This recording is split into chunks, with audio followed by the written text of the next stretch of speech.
Ladies and gentlemen, bonjour et bienvenue dans ce nouveau journal d'un vegan. Bon, écoutez, la semaine s'annonce plutôt calme, mais je voulais en profiter pour vous remercier pour les petits commentaires, toujours agréables à lire sur ma nouvelle coupe de barbe. Voilà, c'était l'occasion de faire un petit beauté, comme on dit dans le milieu. Même si, je vous avouerai que ça me manque un peu la longueur. Mais bon, je m'y fais. Tant que c'est propre, c'est le principal. Trêve de bavardage, on n'est pas là pour faire un point beauté, on va parler de choses intéressantes, sans plus attendre. Ça m'arrive pas souvent, mais parfois, on achète des trucs, on dit « Ah, ça a l'air sympa », et puis on les range, et puis on les oublie. Voilà. Et c'est l'histoire du produit que je vais vous montrer aujourd'hui, que je vais découvrir avec vous. Ceci, un mix sans œufs pour faire des omelettes d'une marque allemande qui s'appelle Terra Vegan.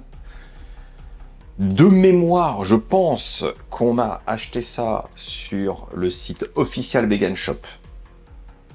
Je suis quasiment sûr que c'était chez eux qu'on l'a trouvé.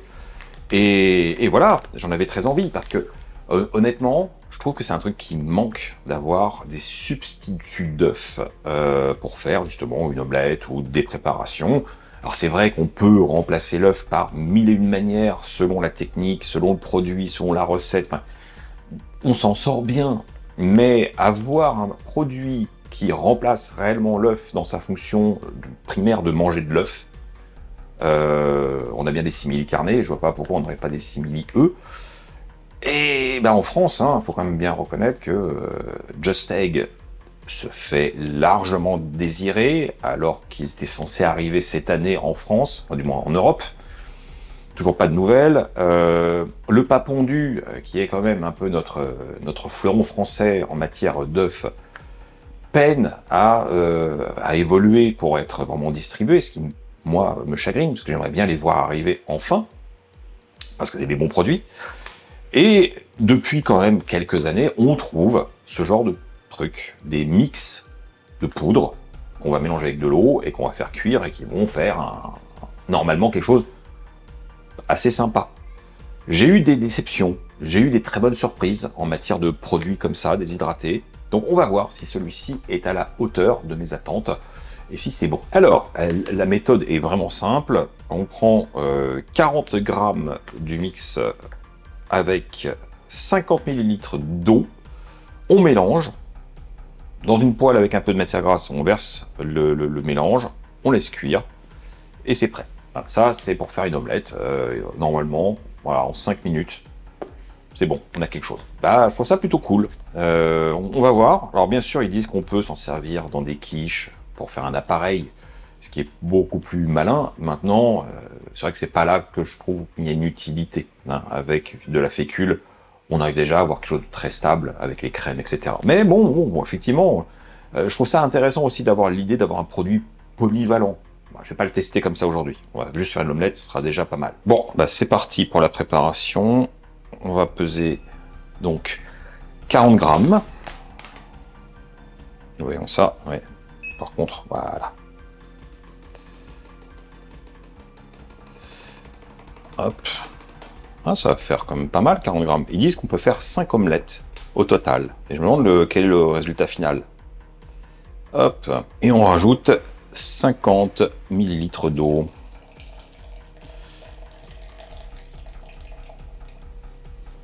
Ouais, ça devrait aller. Ok, bon mélangeons. Voyons. C'est assez soluble. J'espère que j'aurai pas de grumeaux. Bon, ce qui est sympa, c'est que ça se prépare sans problème, ça s'est bien dissous, il n'y a pas de grumeaux apparemment, ça va. Et alors, il y a une odeur soufrée qui se dégage dans la pièce, parce que dans la composition, il y a le sel noir de Kalanamak, qui donne ce goût d'œuf typique, et aussi le nez un peu comme ça à froid. Derrière, je sens la farine de pois chiche, qui est l'ingrédient principal. Donc, pour l'instant, tout est cohérent. Je vais faire chauffer ma poêle. Ok, c'est chaud, donc un peu d'huile, pas en mettre trop. Et puis, on lance la cuisson. Allez. Par contre, je vous avouerai que je suis un peu dubitatif sur la quantité. Hein. Ça, c'est censé faire une omelette. Oui, petite omelette, hein, toute petite omelette. Il s'est passé 30 secondes et j'ai plus l'impression d'assister à la cuisson d'un pancake que d'une omelette, je dois bien l'avouer. Allez hop. Ouais, c'est très crêpe, hein. C'est pas très omelette. Enfin, bon. Bon, voilà, allez, pour faire genre, je vais quand même essayer de la faire en portefeuille. Ouais. Bon, ok, j'ai... Une petite omelette, plutôt comme un pancake, quoi. Voici donc le résultat. Je suis pas convaincu, hein, je vais pas mentir. Encore une fois, hein, c'est assez sec. J'ai même pas fait les 5 minutes de cuisson, tellement ça cuit rapidement. Alors, si vous aimiez vos omelettes baveuses, hein, je pense que c'est pas la peine. Et ouais, c'est un peu élastique au milieu. Aïe. Allez, bon. Ça n'a pas l'air mauvais, hein, mais c'est pas ce que j'attends.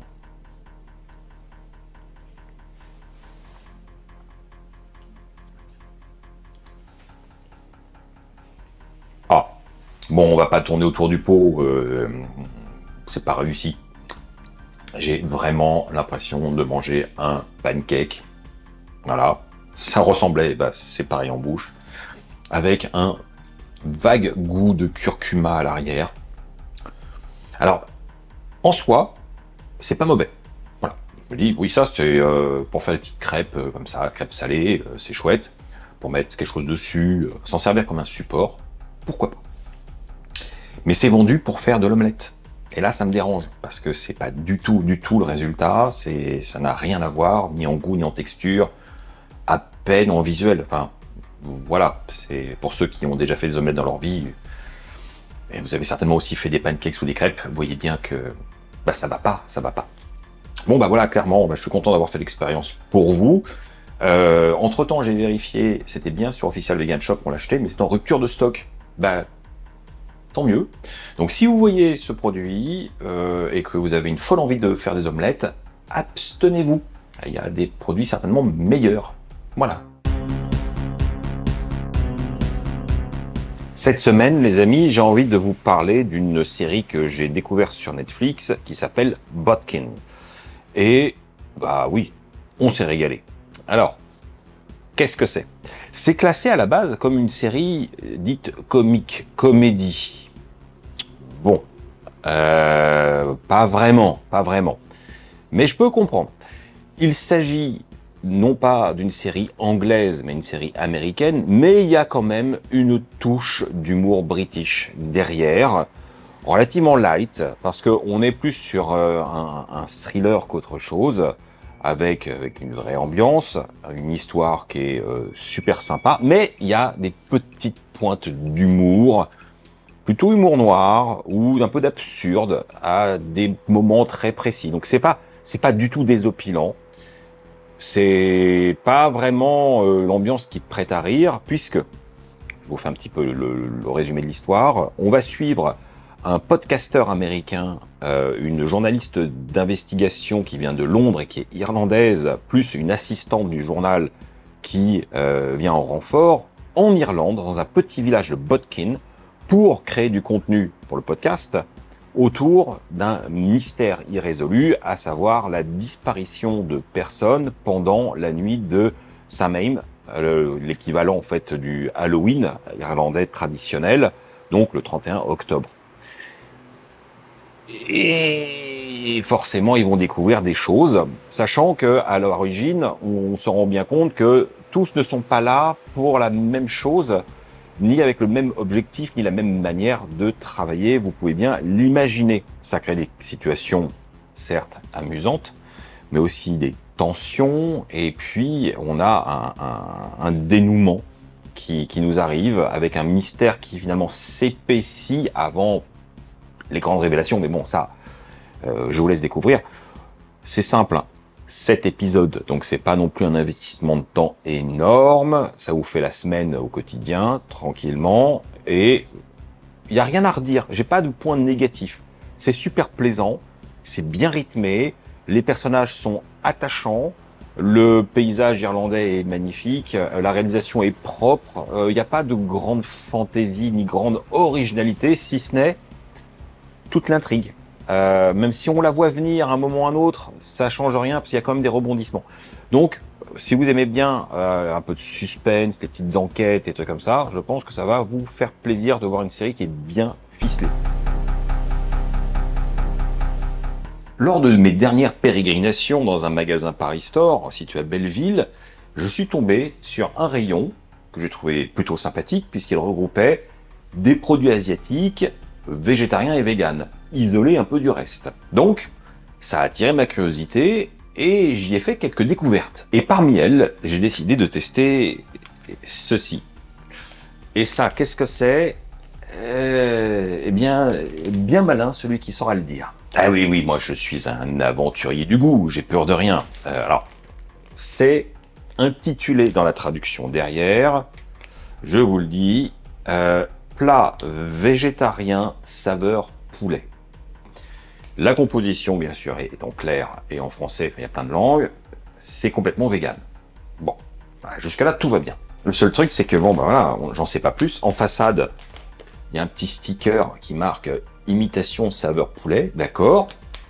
Ok, mais qu'est-ce que c'est? Alors, c'est visiblement déshydraté, dans la composition de la protéine de soja, donc est-ce que ce sont des protéines de soja texturées avec un sachet de, je sais pas, de bouillon saveur poulet qu'on va pouvoir cuisiner? Ou est-ce que c'est un snack à manger? Parce que c'est pas un plat, mais c'est comme indiqué comme un plat. Je suis perplexe. Donc, voilà, c'est la loterie. Je l'ai acheté, ça m'a coûté, je crois, 1,80 €. Donc, je n'ai pas pris un risque énorme. Et c'est avec vous qu'on va découvrir cette étrangeté. Allez, c'est parti. On ouvre et on regarde. Alors, j'en sais pas plus parce que il y a bien un site que je vous mettrai en barre d'infos, qui est un site chinois, mais je n'arrive pas à y accéder. Donc, voilà. Mais qu'est-ce que c'est? Voilà à quoi ça ressemble. Des petits morceaux de protéines, certes, visiblement enrobés d'épices. Il y a une odeur typique des épices chinoises de ces mélanges. C'est légèrement sucré d'ailleurs au nez. Je suis quasiment sûr que ça se mange comme ça. Ce serait bizarre, il parle comme d'un plat. J'ai tenté. J'ai pris un petit morceau. J'ai quand même le sentiment de faire n'importe quoi là. Hein. Mais bon.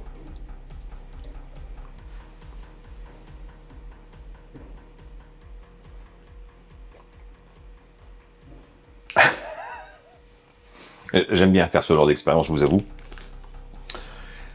Je pense que c'est ça. C'est un truc à mâcher. C'est un snack. C'est pas un plat. Je m'y attendais plus ou moins. Bon. C'est bon. Il faut aimer ce type de mélange d'épices chinoises. C'est pas pimenté.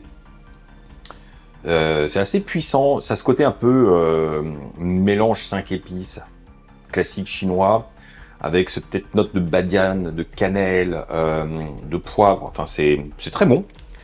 Il y a un côté un peu sucré, comme je disais, au nez, et en bouche, on sent aussi une rondeur, même si ça reste salé. C'est le fameux sucré salé asiatique typique, qui va plus sur le sel que sur le sucre. Donc, c'est plutôt pas mal. C'est pas gras.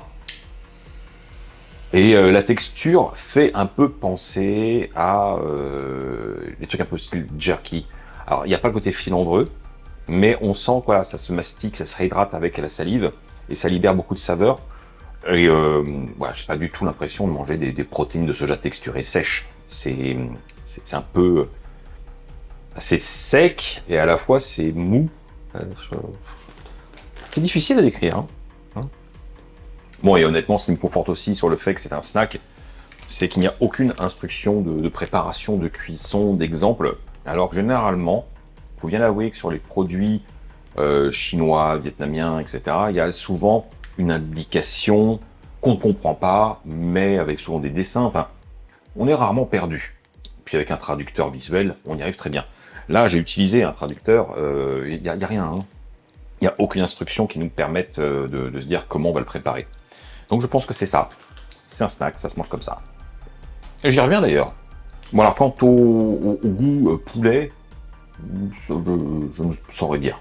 Je ne saurais dire. Non, c'est les épices qui l'emportent quand même. Hein.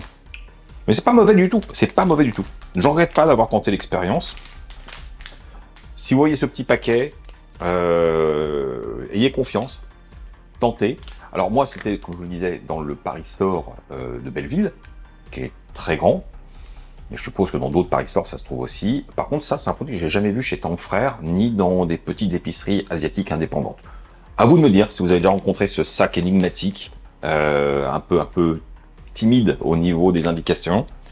Mais en tout cas, ouais, je suis content. C'est rigolo. Bon alors, à l'origine, j'avais pas du tout prévu de vous parler de ça, mais le sujet s'impose à moi. Et bah, je me suis dit que ça valait la peine de faire une petite piqûre de rappel collective. En effet, hier, j'ai été confronté, et ça faisait bien longtemps, à la réaction de personnes non véganes de manière extrêmement véhémente. Et ça m'a rappelé à quel point on vivait souvent dans une bulle, une illusion que tout va bien, alors que le monde à l'extérieur, il est méchant. Bon, bien sûr, ça mérite un petit peu de contexte, tout ça. Vous le savez, pour ceux qui me suivent, je suis sur le réseau social Thread depuis que c'est lancé en France. Et j'en avais même fait une vidéo en disant à quel point j'étais content de voir qu'on avait une sorte de Twitter, mais en plus propre, plus sécurisé, plus bienveillant, avec des outils pour nous protéger, et que c'était bon enfant. Mon avis, en soi, n'a pas vraiment évolué depuis. Au contraire, c'est un réseau sur lequel je suis assez actif, et je participe de manière assez spontanée aux sujets lancés par tout le monde, et n'importe qui. En gros, quand je vois dans le fil général de discussion un sujet, une question, un raisonnement auquel j'accroche et auquel je peux donner un avis ou une expertise, eh bien, je participe, même si je ne connais pas la personne et que je la suis pas. C'est un peu le principe sur Thread, et ça fait bizarre au début quand on est un peu plus habitué à Instagram où c'est cadré, on a notre espace, on va répondre aux commentaires des gens qui nous commentent, on va les commenter les comptes qu'on suit, et si on paramètre correctement Instagram, bah, en gros, on ne voit quasiment que ce qu'on veut voir. Donc, c'est une bulle. C'est plutôt agréable. Maintenant, sur Thread, c'est un peu la place publique. C'est un autre concept. Et au départ, on est même surpris d'avoir des commentaires de gens qui sont absolument pas concernés. Je parle pas forcément que de véganisme, mais quand je parle d'un truc, j'imagine que les gens qui y répondent savent qui je suis et vont répondre avec le contexte. Et en fait, pas du tout. Parfois, on prend juste une phrase qui passe et on réagit un peu à chaud. Et c'est peut-être ça le problème. Ce qui a nui à Twitter pourrait bien réarriver sur Thread. Mais bon, je suis pas là pour vous parler principalement des mécaniques, des enjeux et des défauts de ce réseau social. Juste hier, quelqu'un disait à la volée, j'ai été dans un restaurant et une personne a fait un scandale parce qu'il n'y avait pas d'option végane. Ça m'a choqué. Est-ce que vous trouvez ça normal? Il n'y avait pas plus de messages de valeur, ou est-ce qu'elle a été choquée parce que la personne a fait un scandale, ou est-ce qu'elle a été choquée parce que la personne s'est retrouvée sans proposition végane, et que c'était ça qui était choquant? Ça restait flou. Donc effectivement, moi j'ai répondu de manière très posée en disant que, ouais, bon, en même temps, c'est toujours choquant au XXIe siècle de ne pas avoir d'option, mais en France, ouais, on est tellement en retard qu'il n'y a pas de quoi s'étonner. En revanche, je m'étonnais qu'une personne végane aille dans un restaurant sans avoir lu le menu et s'en étonne une fois à l'intérieur. C'est bizarre. Bon, bref. Vous l'aurez compris, face à des phrases très courtes et des réponses très courtes, on peut extrapoler dans tous les sens, on n'a pas le contexte exact, et ça peut vite partir en interprétation. Si ça se trouve, cette pauvre femme s'est retrouvée dans un resto, invitée par des gens sans savoir qu'il n'y aurait rien, et s'est retrouvée piégée, elle était pas contente. Peut-être que c'était ça. C'est pas forcément quelqu'un qui n'est pas prévoyante et un peu innocente en disant « Ah bah oui, je vais forcément trouver une truc végane ». Alors qu'on sait très bien que c'est pas si simple. Mais bon, voilà, moi j'évite généralement d'avoir des jugements, je pose plutôt des questions ouvertes. En revanche, et c'est là tout le but du sujet d'aujourd'hui, ce sont les réactions des autres personnes. Et ça fait mal. Quand on lit des commentaires dont la teneur est, en gros, je vous fais des résumés, de dire que si elle n'est pas contente, elle avait qu'à aller ailleurs, que c'est pas au restaurateur de faire des efforts parce que on va pas se plier à une minorité, ou des trucs du genre ah bah ouais, mais moi si je vais dans un restaurant vegan, ils vont pas me servir de la viande si j'en veux, donc elle a qu'à aller dans des restaurants vegan. Bref, une avalanche de malveillance, très clairement, puisqu'on n'est pas du tout dans la compréhension, dans la compassion, dans quelque chose où on se dit « Ah oui, il y a peut-être un problème, faut peut-être qu'on réfléchisse ». Non, non, c'est très épidermique. Et ce qu'on peut constater dans l'ensemble des commentaires, c'est un post qui était effectivement relativement anodin, mais qui a eu beaucoup de réponses. Et j'ai à peu près tout lu. Oui, j'ai eu du courage. L'ensemble est très agressif, sur la défensive, avec ce sentiment très clair que les gens imaginent que mettre des options véganes dans un restaurant qui ne l'est pas n'est à la fois pas normal et en même temps que ça leur retirait quelque chose. Comme si on leur imposait à eux quelque chose.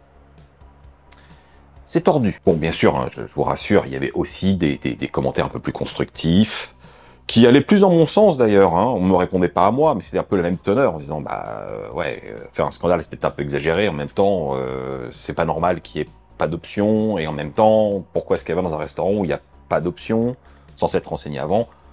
Voilà, bon, il y a des gens qui sont un peu plus pondérés dans leurs réponses, même voilà, qui sont dans une compassion, en disant, oui, ben, c'est la pauvre, comment elle peut faire?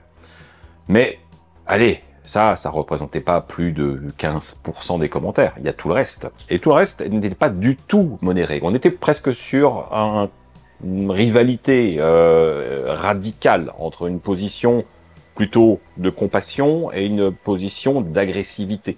Il n'y avait quasiment rien de neutre. Et c'est ça souvent le problème sur les réseaux sociaux, c'est la polarisation des idées, surtout en très peu d'espace pour s'exprimer. Cela dit, Thread, c'est pas Twitter, on a quand même plus de possibilités de faire des vrais petits textes. On n'est pas obligé d'être labitaire. Mais malheureusement, les gens ont pris des mauvaises habitudes et continuent sur Thread. Et donc tout ça a été une sorte un peu pour moi de rappel à l'ordre. Parce que moi j'ai une communauté bienveillante à travers vous, ici sur Instagram et même sur Thread. Je suis assez préservé. J'ai pas de trolls, j'ai pas de gens anti-véganes qui viennent me chercher, j'ai pas de problème là-dessus. Et j'ai forcément, par le prisme de ce que je vois, l'impression qu'on commence à arriver à une sorte de normalisation du concept du véganisme et une meilleure compréhension, et qu'en France, enfin, on est accepté tel qu'on est, et que à part quelques beaufs qui n'ont pas encore compris, ça va quoi, ça va, on n'est plus à peindre. Mais Thread, c'est un jeune réseau avec des gens plutôt jeunes aussi. Alors je dis pas que ce sont des gamins, il y en a certainement, mais dans l'ensemble, ce sont des gens qui ont la vingtaine, la trentaine, donc qui ont grandi aussi avec ces concepts moraux, avec la cause animale dans le prisme de leur réalité, tout comme l'écologie. Ça fait partie des choses auxquelles ils sont sensibilisés à un moment ou un autre. Et on pourrait croire et espérer que ça suffit pour apporter, même s'ils n'adoptent pas notre position, au moins une compréhension, pas d'étonnement, et surtout, bah, pas chercher à mettre de l'huile sur le feu, au contraire. Et ben, c'est pas du tout ça qui se passe. J'ai aussi remarqué une très haute agressivité et un grand mépris dans les commentaires d'articles qui mettent en avant des innovations autour du végétal ou de la cause animale dans des journaux généralistes. Si vous allez sur des sites comme Le Monde, Le Figaro ou Le Parisien, enfin, etc., il y a souvent des articles avec la possibilité de laisser des commentaires. Il ne faut pas lire les commentaires. Mais vraiment, pour votre santé mentale, ne lisez pas les commentaires. C'est une déferlante de haine et de mépris. Il n'y a jamais, ou c'est tellement rare que c'est anecdotique, d'idée de se dire « Ah oui, c'est intéressant, ah oui, on progresse, ah, j'ai vu les choses autrement. » En fait, il y a toujours une réaction qui est très épidermique, bien que, dans ce cas de figure, je vous parle d'articles de journaux généralistes, donc bien de gens qui sont censés être relativement neutres sur le sujet, et non pas des gens qui sont militants ou qui veulent faire passer un message. On parle d'actualité, d'innovation, de food tech ou d'éthique par rapport à des événements, enfin... Voilà, rien de partisan en soi, c'est juste des faits. Et bien même sur des sites qui sont juste factuels, et qui ne donnent pas forcément d'opinion de valeur, ni dans un sens ni dans l'autre, on se retrouve quand même avec des gens extrêmement polarisés, qui viennent clairement en opposition totale aux valeurs véhiculées entre les lignes des articles. On en est encore là. Alors oui, c'est plutôt sain d'ouvrir les yeux et de constater avec lucidité que les Français, de manière générale, ne sont pas aussi éveillés sur la question qu'on aimerait qu'ils le soient, pas aussi bien informés qu'il faudrait qu'ils le soient, pas bienveillants, mais bon, ça, c'est les réseaux sociaux, hein, on va dire qu'il fallait s'y attendre, ça fait souvent ressortir le pire des personnes quand ils ont une sorte de liberté de parole tout en étant anonymes. C'est complexe comme positionnement. La liberté d'expression, je suis pour, mais par contre, l'anonymat, je me demande si c'est pas une des faiblesses qui fait qu'on a autant de haine ou autant de positions tranchées, où des gens auraient plus de retenue, plus de savoir-vivre s'ils étaient identifiés. Peut-être plus de respect. C'est un long débat. Je ne dis pas qu'il y a une meilleure solution qu'une autre. Mais je diverge, on va dire. Alors pour finir, alors ça va pas vous rassurer ni vous inquiéter davantage, c'est juste la triste réalité. On a tendance à identifier tout ça sur un problème très français, parce que oui, en France, c'est indéniable, il y a un vrai retard de prise de conscience sur ce sujet, et même d'intégration dans la société, par rapport à nos voisins et dans pas mal de pays du monde. Mais j'ai été fouiller un petit peu et je me suis rendu compte que sur pas mal de sites américains ou anglais, où là on pourrait espérer quand même un autre état d'esprit par rapport au sujet lié au véganisme, c'est pas beaucoup mieux. C'est pas beaucoup mieux. Ça peut même être extrêmement virulent. Alors plus aux US qu'en Angleterre, je trouve. Mais c'est surprenant, parce qu'on a plus l'impression que là-bas, c'est tellement plus intégré, plus facile, que voilà, ça devrait plus avoir lieu, ce genre de faux débat stérile et agressif. Et ben non, non, non. Alors c'est peut-être plus facile au quotidien pour des gens qui sont véganes de s'insérer dans la société sans jugement, mais sur Internet, on revient sur cette idée de liberté de dire tout ce qu'on a à travers la tête, même si c'est le pire. Et là, ça y va, ça y va. Donc non, on n'est pas... Je vais pas dire qu'on n'est pas moins bien loti que les autres sur ce sujet, et c'est bien malheureux.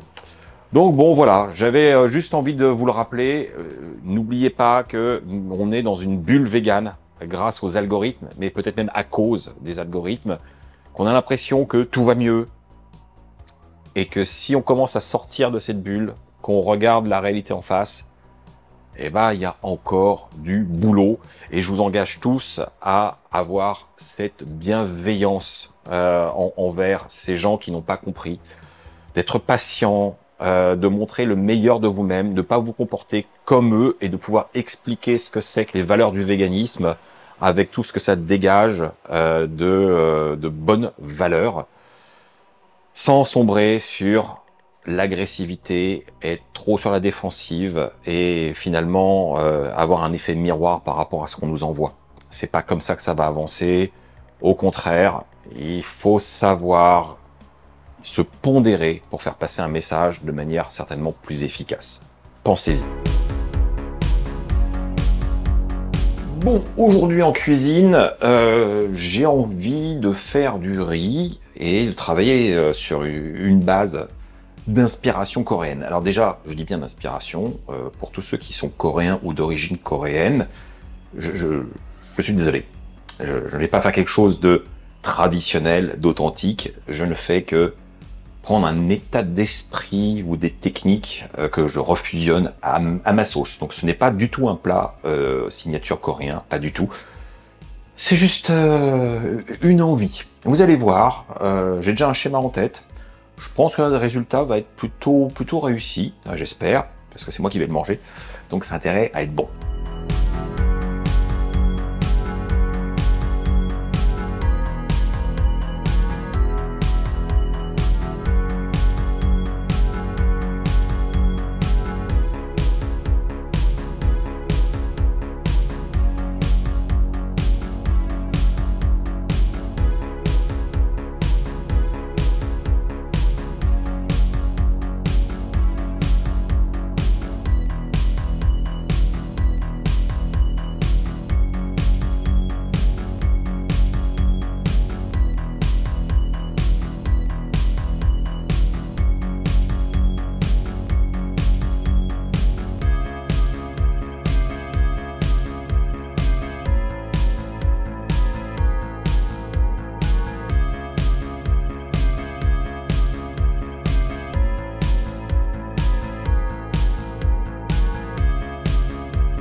Ça donne envie. Et d'ailleurs, je n'ai pas à attendre davantage. Goûtons. Ça sent super bon. Alors, un peu de riz, un peu de haché au gochujang, un peu d'oignon vert.